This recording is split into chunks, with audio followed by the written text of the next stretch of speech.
নমস্কার বন্ধুরা, সকালবেলায় মাঠের দিকে চলে এসেছি। তো আজকের রেসিপিতে রয়েছে বাটা মাছের ঝোল। তো রেসিপিটা যদি ভালো লাগে অতি অবশ্যই লাইক করবেন, কমেন্ট করবেন, শেয়ার করবেন। দেখুন বন্ধুরা, এখানে কুমড়ো গাছ হয়েছে কত সুন্দর, আর মাঠে দেখুন কত সুন্দর করে কুমড়ো শাক।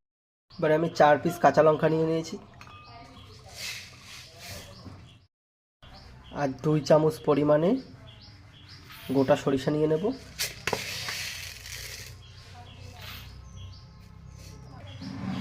এবারে সরিষার কাঁচা লঙ্কার ভেতরে দিয়ে দেবো জল দিয়ে একটু ভিজিয়ে রাখবো 5 মিনিট। 5 মিনিট পর ফিরে আসলাম। এবারে এটা একটা পেস্ট বানিয়ে নেব। 5 মিনিট পর এটা একটা পেস্ট বানিয়ে নেব।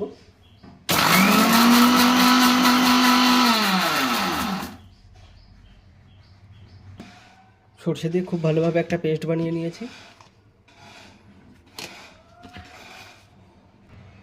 এবার বাটা মাছগুলো নিয়ে এসেছি। বাটা মাছের ভেতরে আমি হলুদ দিয়ে দেবো। এবারে দিয়ে দেবো লবণ। এবারে মাছটা খুব ভালোভাবে মিলিয়ে নেব। মাছটা খুব ভালোভাবে মিলিয়ে নিয়েছি। এবারে রান্না করতে করতে একটা রসগোল্লা খেয়ে নেব।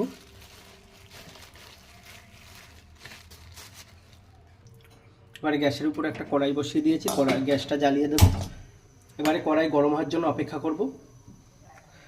কড়াইটা খুব ভালোভাবে গরম হয়ে গিয়েছে। এবারে দিয়ে দেব সরিষার তেল। এবারে তেল গরম হওয়ার জন্য অপেক্ষা করব। তেলটা আমার খুব ভালোভাবে গরম হয়ে গিয়েছে।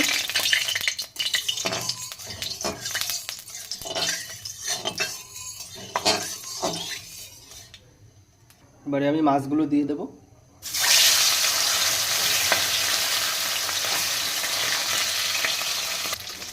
মাছগুলো ভাজা হতে হতে আমি ধনিয়াটা চপ করে দেব।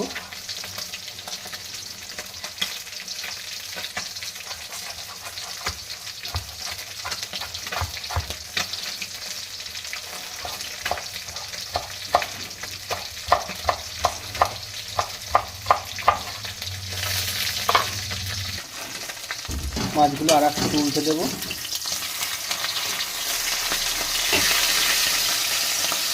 মাছগুলো খুব ভালোভাবে ভাজা হয়ে গিয়েছে। এবারে আমি নামিয়ে নেব। এবারে অন্য মাছগুলোও দিয়ে দেবো। এর ভেতরে যে একটা মাছ আছে ওই মাছটা বাটা মাছ নয়।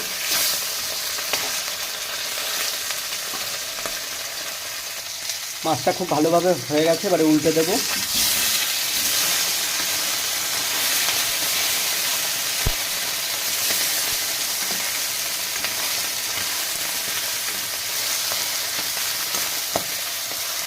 মাছটা ভাজা হয়ে গেছে। এবারে আমি নামিয়ে নেব।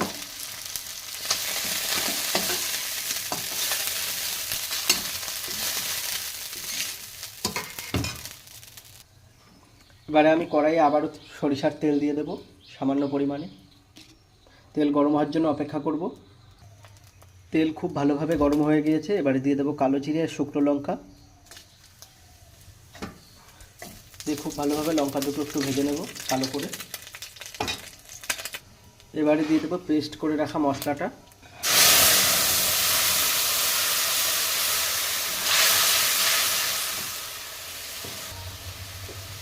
এবারে মিক্সিং জারটা ধুয়ে জল দিয়ে দেবো।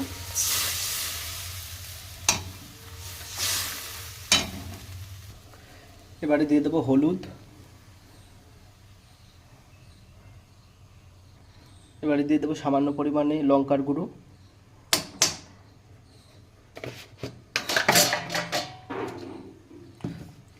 দিয়ে দেবো হাফ চামচ পরিমাণে লবণ। এবারে মশলাটা খুব ভালোভাবে মিশিয়ে নেব।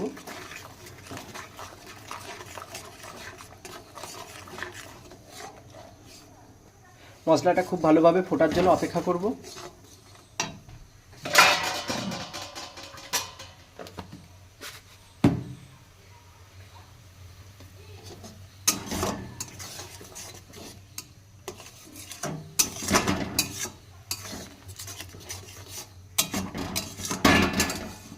দিয়ে দেবো।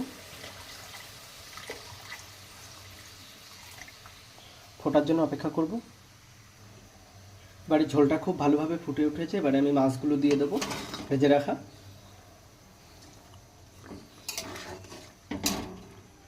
একটু ফোটার জন্য অপেক্ষা করব। একটু ঢাকা দিয়ে দেবো, ঢাকা দিয়ে 5 মিনিট সিদ্ধ করে নেব। 5 মিনিট পর ঢাকনাটা তুলে নেব।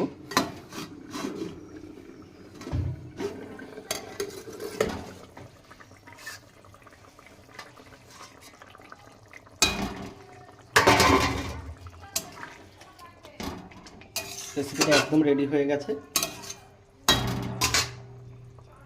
এবারে সবার লাস্টে ধনেপাতা দিয়ে ফিনিশ করব।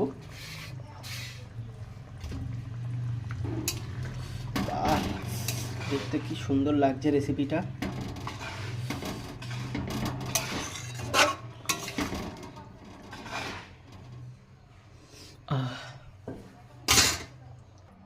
বন্ধুরা, আমার রেসিপিটা একদম রেডি হয়ে গেছে। এবারে আমি নামিয়ে নেব।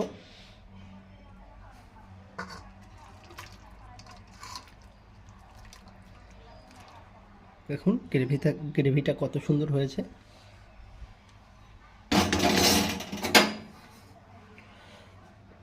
বন্ধুরা, এরকম নিত্য নতুন রেসিপি পাওয়ার জন্য আমার চ্যানেলটিকে অতি অবশ্যই সাবস্ক্রাইব করবেন।